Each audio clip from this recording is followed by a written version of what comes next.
Blok imtahanlar üçün növbəti suala baxırıq. X kvadrat üstə gəl 2x çıxaq 1 bərabər 0 tənliyinin kökləri x1 və x2-dir. Burada x1-in artıq işarəsini özü verir ki, 0-dan kiçik olarsa, bizdən 2 kökün altında x kvadrat, x2-nin kvadratı üstə gəl kökün altında x1 çıxaq x2-nin mötərizə kvadratı, bir də çıxaq 4 vuraq x1-in kvadratı. Kökün altında ifadəsinin qiymətini istəyir bizdən.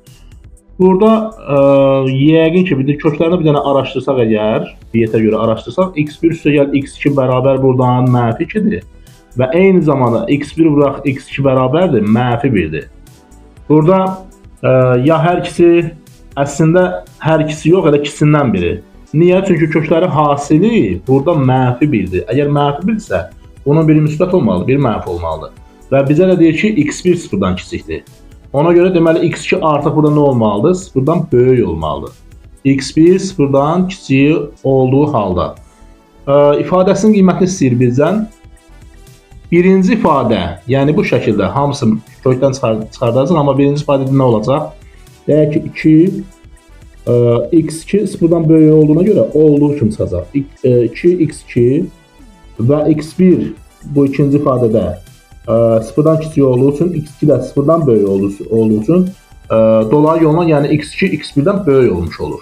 Onda aparıb yerinə yazacağım, üstə gəl x2 çıxaq x1 və nəhayət növbəti verilmiş ifadədə, yəni 4 kökün altında 4 x1-in kvadratında, bu da moduldan çıxacaq, amma moduldan sonra nə olacaq? Yəni mənfi olduğuna görə artıq orada bir dənə mənfi olacaq. Sonra da mənfi çıxacaq. Və üstə gəl 4x1 olacaq. Ki, 2 dənə mənfi olsa, yəni müsbət olacaq da. Biri mənfi burada, bir mənfi də burada içərdən çıxacaq, müsbət eləyəcək, deyək ki. İçərdən çıxmaq nə baxımdan içərdən çıxmaq? Təbii ki, kökün altından mənfi çıxmır. Sadəcə bu ifadə olduğuna görə, yəni konkret, yəni hərfi ifadə olduğuna görə, dəyişən olduğuna görə biz qabaqdan mütləq bir mənfini saxlamalıyıq ki, yəni kökün altından mənfi çıxacaq və ya moddan mənfi çıxacaq, amma o mənfi gəlsin onu müsbət eləsin. Daha sonra burada nə olacaq? Deməli, bərabər buradan 2x2 deyək ki, 2x2, x2 də burada 3x2 olacaq. 4x1 buradan, x1 buradan, üstə gəl 3x1 olacaq. Bu da bərabərdir, yəni 3 vuraq kökləri hasili. x1 üstə gəl x2, kökləri hasili burada mənfi 2 olduğuna görə 3 vuraq mənfi 2 bərabər nə olacaq? Mənfi 6 olacaq. Bu sualda düzgün variant A variantı.